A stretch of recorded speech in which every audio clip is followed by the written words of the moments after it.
প্রিয় দর্শক, আসসালামু আলাইকুম। লেবু জাতীয় ফলগুলোর মধ্যে সবচেয়ে বড় হচ্ছে জাম্বুরা। বাংলাদেশে প্রায় সব জায়গাতেই বিভিন্ন জাতের জাম্বুরা জন্মে। কোনোটা লাল, কোনোটা সাদা, আবার কোনোটা গোলাপি।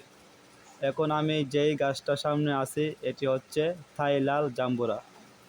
যখন পেকে যায় এটা টকটকে লাল রং ধারণ করে, যার কারণে এটির নাম রাখা হয়েছে লাল জাম্বুরা।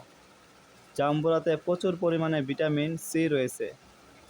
এছাড়াও রয়েছে প্রচুর পরিমাণে পটাশিয়াম, যা হৃদরোগ ও স্ট্রোক রোগের ঝুঁকি কমায়। জাম্বুরা বিভিন্ন রোগের ক্ষতিকারক প্রতিশ্রুত হিসেবে ব্যবহৃত হয়। বিশেষ করে মুখে ঘা এবং জ্বর হলে অনেকের মুখে রুচি থাকে না। জাম্বুরা খেলে মুখের রুচি ফিরে আসে। সবাই সুস্থ থাকুন, ভালো থাকুন। আল্লাহ হাফেজ।